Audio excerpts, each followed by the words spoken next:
Hi friends, സാബിഡ മലയാളത്തിൻ്റെ ഏറ്റവും പുതിയൊരു വീഡിയോയിലേക്ക് എല്ലാവർക്കും സ്വാഗതം.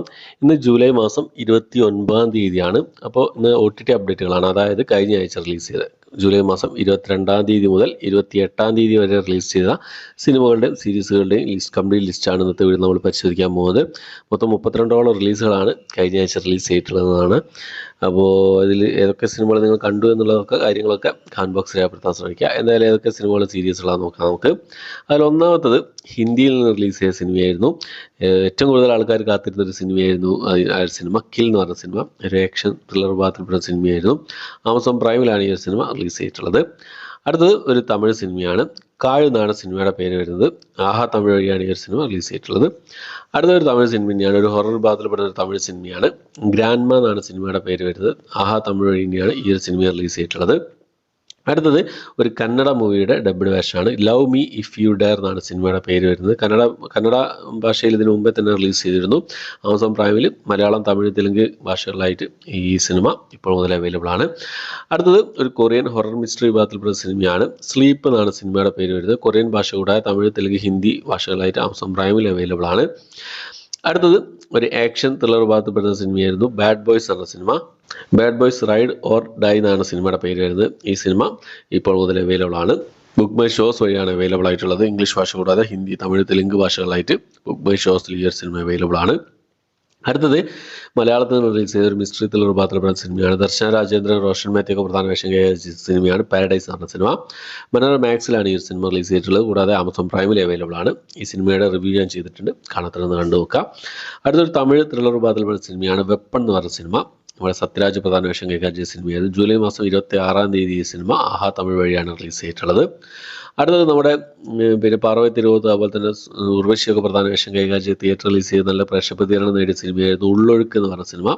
ഈ ഒരു സിനിമ സിംപ്ലി സൗത്തിൽ റിലീസ് ചെയ്തിട്ടുണ്ട്.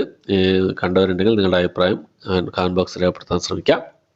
ഓക്കെ, അപ്പോൾ അടുത്തത് ഒരു തെലുങ്ക് മൂവിയാണ്. കോമഡി വിഭാഗത്തിൽപ്പെട്ട തെലുങ്ക് മൂവിയാണ്. രാജു യാദവ് എന്നാണ് സിനിമയുടെ പേര് വരുന്നത്. ഈ ഒരു സിനിമ ആഹാ തെലുങ്ക് വഴിയാണ് റിലീസ് ചെയ്തിട്ടുള്ളത്. തെലുങ്ക് ഭാഷയിലാണ് ഈ സിനിമ റിലീസ് ചെയ്തിട്ടുള്ളൂ. അടുത്തൊരു ടൈം ബെൻഡിറ്റ്സ് എന്നൊരു science fiction, fantasy, action, adventure വിഭാഗത്തിൽപ്പെടുന്ന കോമഡി വിഭാഗത്തിൽപ്പെടുന്ന ഒരു സീരീസാണ്. ടൈം ബെൻഡിറ്റ്സ് എന്നാണ് സിനിമയുടെ സീരീസിൻ്റെ പേര് വരുന്നത്. ഇംഗ്ലീഷ് ഭാഷയിൽ ഈ ഒരു സീരീസ് ആപ്പിൾ TV പ്ലസിലാണ് റിലീസ് ചെയ്തിട്ടുള്ളത്. അടുത്തത് ഒരു ഇംഗ്ലീഷ് മൂവിയാണ്. ഗോസ്റ്റ് ബസ്റ്റേഴ്സ് ഫ്രോസൺ എംപയർ എന്നാണ് സിനിമയുടെ പേര് വരുന്നത്. നെറ്റ്ഫ്ലിക്സിലാണ് ഈ ഒരു സിനിമ അവൈലബിൾ ആയിട്ടുള്ളത്. ഇംഗ്ലീഷ് ഭാഷ മാത്രമേ അവൈലബിൾ ആയിട്ടുള്ളൂ. അടുത്ത 2017 റിലീസ് ചെയ്ത ഒരു തെലുങ്ക് മൂവിയുടെ കന്നഡ മൂവിയാണ്. ഈ സിനിമയുടെ മലയാളം, തമിഴ് വേർഷനാണ് റിലീസ് ചെയ്തിട്ടുള്ളത്. ചമക്ക് എന്നാണ് സിനിമയുടെ പേര് വരുന്നത്. നമ്മുടെ രശ്മിക മന്ദാനൊക്കെ പ്രധാന വേഷം കൈകാര്യം സിനിമയായിരുന്നു. ഈ സിനിമ യൂട്യൂബിലാണ് ഇപ്പോൾ, റൊമാൻറ്റിക് കോമഡി വിഭാഗത്തിൽപ്പെട്ട സിനിമ യൂട്യൂബിൽ അവൈലബിൾ ആണ്. അടുത്തത് ഒരു തെലുങ്ക് മൂവിയാണ്. എ ജേണി ടു കാശി എന്നാണ് സിനിമയുടെ പേര് വരുന്നത്. ആമസോൺ പ്രൈമിലാണ് ഈ ഒരു സിനിമ റെന്റ് ഓപ്ഷനിൽ അവൈലബിൾ ആയിട്ടുള്ളത്. അടുത്തൊരു കന്നഡ മൂവിയാണ്. ശകഹാരി എന്നാണ് സിനിമയുടെ പേര് വരുന്നത്. ശകഹാരി എന്നാണ് സിനിമയുടെ പേര് വരുന്നത്. കന്നഡ മൂവിയാണ്. ഞാൻ കഴിഞ്ഞ വീഡിയോ ചെയ്ത സമയത്ത് തെലുങ്ക് മൂവി എന്ന് പറഞ്ഞു പോയിരുന്നു. ഈ സിനിമ കന്നഡ മൂവിയാണ്. കന്നഡ ഭാഷയിൽ മാത്രമായിട്ട് ആമസോൺ പ്രൈമിൽ ഈ സിനിമ അവൈലബിൾ ആയിട്ടുള്ളത്. അടുത്തൊരു ഡ്രാമ ത്രില്ലർ ഭാഗത്തിൽപ്പെട്ട തെലുങ്ക് മൂവിയാണ്. ഏവം എന്നാണ് സിനിമയുടെ പേര് വരുന്നത്. ഏവം. ആഹാ തെലുങ്ക് വഴിയാണ് ഈ സിനിമ തെലുങ്ക് ഭാഷയിൽ മാത്രമായിട്ട് റിലീസ് ചെയ്തിട്ടുള്ളത്. അടുത്തൊരു ഹിന്ദി മൂവിയാണ്. രാജ്കുമാർ റാവു, അതുപോലെ തന്നെ ജാൻവി കപൂർ ഒക്കെ പ്രധാന വേഷം കൈകാര്യം മിസ്റ്റർ ആൻഡ് മിസ്സസ് മഹി എന്ന് പറഞ്ഞ സിനിമ. ഹിന്ദി ഭാഷയിൽ ഈ ഒരു സിനിമ റൊമാൻറ്റിക് വിഭാഗത്തിൽപ്പെടുന്ന ഈ ഒരു സിനിമ ഹിന്ദി ഭാഷയിൽ മാത്രമായിട്ട് നെറ്റ്ഫ്ലിക്സിലാണ് റിലീസ് ചെയ്തിട്ടുള്ളത്. അടുത്തത് ഒരു ഹിന്ദി മൂവിയാണ്. ത്രില്ലർ വിഭാഗത്തിൽപ്പെട്ട സിനിമയാണ്. ആക്ഷൻ ത്രില്ലർ വിഭാഗത്തിൽപ്പെട്ട സിനിമയാണ്. മനോജ് ബാജ്പേയി പ്രധാന വേഷം കൈകാര്യം ബയ്യാജി എന്ന് പറഞ്ഞ സിനിമ. C5ലാണ് ഈ ഒരു സിനിമ റിലീസ് ചെയ്തിട്ടുള്ളത്. അടുത്തൊരു ഹിന്ദി ഹൊറർ ത്രില്ലർ വിഭാഗത്തിൽപ്പെട്ട സിനിമയാണ് ബ്ലഡി ഇഷ്ക് എന്ന് പറഞ്ഞ സിനിമ. ഈ ഒരു സിനിമ ഡിസ്നി പ്ലസ് ഹോട്ട്സ്റ്റാറിൽ ഹിന്ദി ഭാഷയിൽ മാത്രമായിട്ട് അവൈലബിൾ ആണ്. അടുത്തൊരു സീരീസാണ്, ഒരു തെലുങ്ക് സീരീസാണ്. ചട്നി സാമ്പാർ എന്നാണ് സീരീസിൻ്റെ പേര് വരുന്നത്. തെലുങ്ക് ഭാഷ കൂടാതെ തമിഴ്, മലയാളം, കന്നഡ ഭാഷകളിലായിട്ട് ഈ ഒരു സീരീസ് ഡിസ്നി പ്ലസ് ഹോട്ട്സ്റ്റാറിൽ അവൈലബിൾ ആണ്. അടുത്തത് ചൽട്ടി രഹെ സിന്ദാഹി എന്ന് പറഞ്ഞൊരു ഹിന്ദി മൂവിയാണ്. ഡ്രാമ വിഭാഗത്തിൽപ്പെടുന്ന ഒരു ഹിന്ദി മൂവിയാണ്. C5ലാണ് ഈ ഒരു സിനിമ ഓൾറെഡി റിലീസ് ചെയ്തിട്ടുള്ളത്. ഹിന്ദി ഭാഷയിൽ മാത്രമേ അവൈലബിൾ ആയിട്ടുള്ളൂ. അടുത്തത് ഒരു കൊറിയൻ മൂവിയാണ്. സയൻസ് ഫിക്ഷൻ ഡ്രാമ വിഭാഗത്തിൽപ്പെടുന്ന സിനിമയാണ്. വണ്ടർലാൻഡ് എന്ന് പറഞ്ഞ സിനിമ. ഈ സിനിമ നെറ്റ്ഫ്ലിക്സിലാണ് റിലീസ് ചെയ്തിട്ടുള്ളത്. അടുത്തത് ഒരു ഹിന്ദി മൂവിയാണ്. ഏക് കോരി പ്രേം കഥ എന്നാണ് സിനിമയുടെ പേര് വരുന്നത്. ഡ്രാമ വിഭാഗത്തിൽപ്പെടുന്ന ഒരു ഹിന്ദി മൂവിയാണ്. ജിയോ സിനിമ വഴിയാണ് ഈ ഒരു സിനിമ റിലീസ് ചെയ്തിട്ടുള്ളത്. അടുത്തത് ഒരു ഇംഗ്ലീഷ് മൂവിയാണ്. വൺ ലൈഫ് എന്നാണ് ഹിസ്റ്ററി ഡ്രാമ വാർ വിഭാഗത്തിൽപ്പെടുന്ന സിനിമയുടെ പേര് വരുന്നത്. ബുക്ക് മൈ ഷോസ് വഴിയാണ് ഈ സിനിമ അവൈലബിൾ ആയിട്ടുള്ളത്. അടുത്തൊരു ഇംഗ്ലീഷ് മൂവിയാണ്. ആക്ഷൻ വാർ ഡ്രാമ വിഭാഗത്തിൽപ്പെടുന്ന ഒരു ഇംഗ്ലീഷ് മൂവിയാണ്. ദ മിനിസ്ട്രി ഓഫ് അൺജെന്റിൽമാൻലി വാർഫെയർ എന്നാണ് സിനിമയുടെ പേര് വരുന്നത്. ആമസോൺ പ്രൈമിൽ ഇംഗ്ലീഷ് ഭാഷ കൂടാതെ തമിഴ്, തെലുങ്ക്, ഹിന്ദി, മലയാളം, കന്നഡ ഭാഷകളായിട്ട് അവൈലബിൾ ആണ്. അടുത്തൊരു ഇംഗ്ലീഷ് മൂവിയാണ്.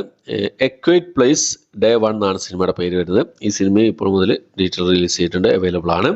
ഓക്കെ, അടുത്തൊരു ഹിന്ദി മൂവിയാണ്. ചന്തു ചാമ്പ്യൻ എന്നാണ് സിനിമയുടെ പേര് വരുന്നത്. ഡ്രാമ സ്പോർട്സ് വിഭാഗത്തിൽപ്പെട്ട സിനിമയാണ്. ഹിന്ദി ഭാഷ കൂടാതെ തമിഴ്, തെലുങ്ക് ഭാഷകളായിട്ട് ആമസോൺ പ്രൈമിലാണ് ഈ സിനിമ റെന്റ് ഓപ്ഷനിൽ അവൈലബിൾ ആയിട്ടുള്ളത്. അടുത്തൊരു ഇംഗ്ലീഷ് മൂവിയാണ്. ലവ് ഈസ് ബ്ലീഡിംഗ് എന്നാണ് സിനിമയുടെ പേര് വരുന്നത്. റൊമാൻറ്റിക് ക്രൈം ത്രില്ലർ വിഭാഗത്തിൽപ്പെട്ട സിനിമയാണ്. ഇംഗ്ലീഷ് ഭാഷ കൂടാതെ തമിഴ്, തെലുങ്ക്, ഹിന്ദി ഭാഷകളായിട്ട് ആമസോൺ പ്രൈമിലാണ് ഈ സിനിമ റിലീസ് ചെയ്തിട്ടുള്ളത്. അടുത്തൊരു മിസ്റ്ററി ത്രില്ലർ വിഭാഗത്തിൽപ്പെടുന്ന ഒരു ഇംഗ്ലീഷ് മൂവിയാണ്.